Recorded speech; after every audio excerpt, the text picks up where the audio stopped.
दबाव, ताकत, सत्ता, पावर, इन सब के सामने कानून कैसा बौना बन जाता है।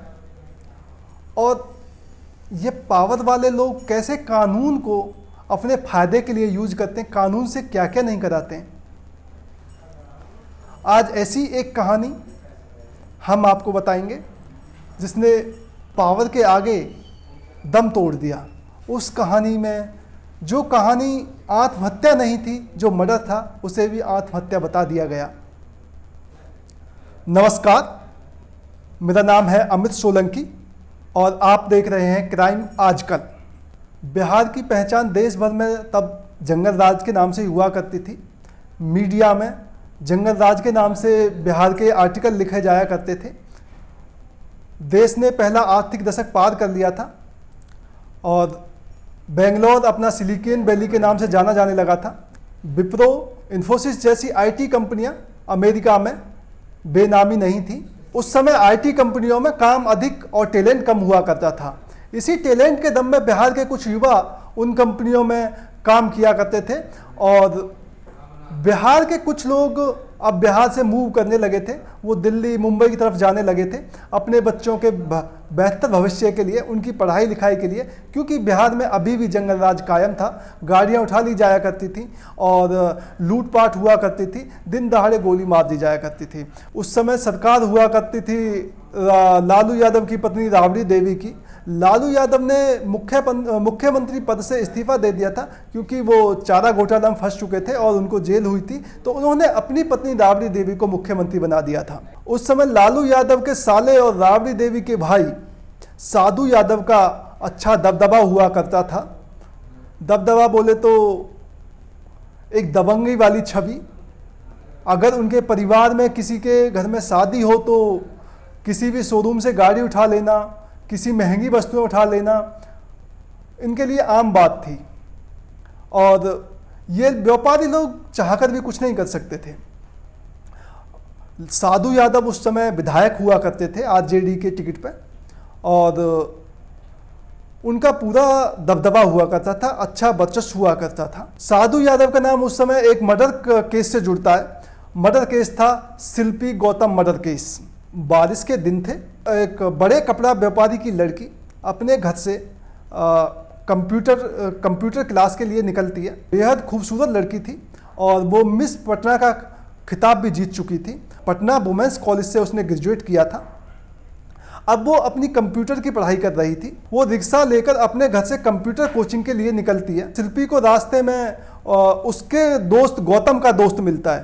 गौतम शिल्पी का दोस्त था। गौतम एनआरआई डॉक्टर का लड़का था और एक अच्छा स्मार्ट लड़का था और गौतम की रुचि राजनीति में थी। उसके साधु यादव के साथ में अच्छे संबंध थे। तो अब उसका एक दोस्त जो शिल्पी को मिलता है, वो शिल्पी से कहता है कि आप रिक्शा से क्यों जा रही हैं, मैं आपको इंस्टीट्यूट छोड़ देता हूँ, आप मेरी गाड़ी में आइए। शिल्पी उसकी बात मान लेती है क्योंकि वो पहले से उसे जानती थी, गौतम का दोस्त था। अब वो उसके साथ गाड़ी में चली जाती है। वो गाड़ी लेके उसे इंस्टीट्यूट नहीं लेके जाता, वो गाड़ी को पटना के बाहर सुनसान इलाके में लेके चला जाता है। शिल्पी रास्ते में उससे पूछती है कि वो गाड़ी को कहाँ लेके जा रहा है, तो वो शिल्पी को बताता है कि वो गेस्ट हाउस लेके जा रहा है, सरकारी गेस्ट हाउस, जहाँ गौतम भी मौजूद है। वो उसे गौतम के पास लेके जा रहा है। वो उसकी बात मान लेती है। वो गाड़ी लेके जैसे ही गेस्ट हाउस पहुंच जाता है, अब शिल्पी के घर वाले परेशान हो जाते हैं। 3:30 बज जाते हैं, शिल्पी घर नहीं पहुंचती है। अब शिल्पी के घर वाले सोचते हैं कि वो अपने किसी दोस्त के पास गई होगी, इसलिए लेट हो गई। वो इंतज़ार करते हैं, शाम हो जाती है, शिल्पी घर नहीं पहुंचती है। वो इधर उधर फ़ोन करते हैं, फ़ोन पे पूछते हैं, बट उसका कोई पता नहीं लगता है। तो आखिरकार शिल्पी के परिवार वाले पुलिस के पास जाते हैं। इधर गौतम को कहीं से पता लग जाता है कि शिल्पी को गेस्ट हाउस में लेके आया गया है, शिल्पी गेस्ट हाउस में है। अब गौतम के दोस्त को पता था कि इस गेस्ट हाउस में शिल्पी को लाने का क्या मतलब है, शिल्पी के साथ क्या क्या हो सकता है, शिल्पी के साथ क्या हो रहा होगा। वो यही सोचकर उसकी रूह कांप जाती है। वो अनान फनान में अपनी गाड़ी निकालता है और गाड़ी लेकर गेस्ट हाउस पहुंच जाता है। गेस्ट हाउस जब पहुंचता है तो गौतम को वहाँ कुछ नेता, कुछ उसके दोस्त, कुछ कार्यकर्ता दिखते हैं जो शिल्पी के साथ में उस समय ज़बरदस्ती कर रहे होते हैं। गौतम इस बात का विरोध करता है और उनका भंडाफोड़ करने का धमकी देता है। वो उनके भंडाफोड़ होने की जब धमकी देता है तो वो लोग उसका मुंह बंद करने के लिए उसकी पिटाई करते हैं। पुलिस में जैसे ही वो घटना रजिस्टर्ड हुई थी, पुलिस भी उसमें शिल्पी को नहीं ढूंढ पाती है। लेकिन 3 जुलाई की रात 9 बजे एक खबर आई जिसने हड़कंप मचा दिया। गांधी मैदान के पास एसएसपी की कोठी के पीछे बने बंद गैराज में 2 लाशें मिली। यहाँ से थाना बहुत दूर नहीं था, इसलिए पुलिस जल्दी पहुँच गई। दोनों लाशें गौतम और शिल्पी की थीं। इस घटना ने कई सवालों को जन्म दिया। इसमें एक यह भी था कि बंद गैराज के अंदर गाड़ी में और उसमें लाशें हैं, इसकी सूचना पुलिस को किसने दी। पुलिस के पहुंचने के आधे घंटे के अंदर ही साधु यादव अपने समर्थकों के साथ वहां पहुंचे। यह भी राज है कि साधु यादव को यह सूचना किसने दी। ये लाशें गौतम की सफ़ेद मारुति जैन कार में थीं। गौतम के शरीर के ऊपरी हिस्से पर कोई कपड़ा नहीं था, बल्कि शिल्पी के बदन पर एक सफ़ेद टी शर्ट थी जो गौतम की थी। गौतम के परिजन विदेश में रहते थे, इसलिए कोई नहीं आया। पुलिस ने जल्दबाजी में फुर्ती दिखाते हुए रात को ही दोनों शवों को पोस्टमार्टम के लिए भेज दिया। उससे भी बड़ी बात यह हुई कि पोस्टमार्टम की रिपोर्ट आने से पहले और बिना फॉरेंसिक जांच के पुलिस ने इसे आत्महत्या मामला घोषित कर दिया, जबकि पहली नज़र में ही लाशें देखकर लग रहा था कि यह आत्महत्या नहीं, हत्या का मामला है। पुलिस ने एक और लापरवाही की। उसने उस गाड़ी को जिसमें शिल्पी और गौतम की लाश मिली थी उसे खींच कर नहीं बल्कि ड्राइव करके ले गई। एक गाड़ी जिसमें लाशें मिली हों उसे ड्राइव कर ले जाने की वजह से गाड़ी से काफ़ी फिंगरप्रिंट मिट गए। वही रात में ही गौतम की लाश का अंतिम संस्कार कर दिया गया, जबकि उसके परिवार वाले पहुंच भी नहीं पाए थे। बाद में जब पोस्टमार्टम और फॉरेंसिक रिपोर्ट आई तो साफ हो गया कि पुलिस की थ्योरी गलत है।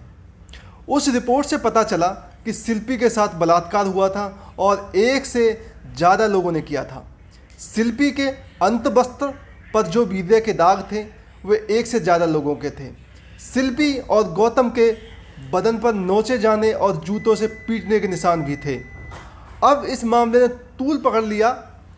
लोग इस मामले को सीधे सीधे साधु यादव से जोड़ के देखने लगे।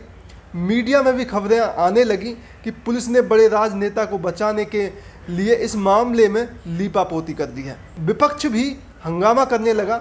साफ साफ नहीं, लेकिन उनके निशाने पर साधु यादव था। धरना प्रदर्शन भी होने लगे।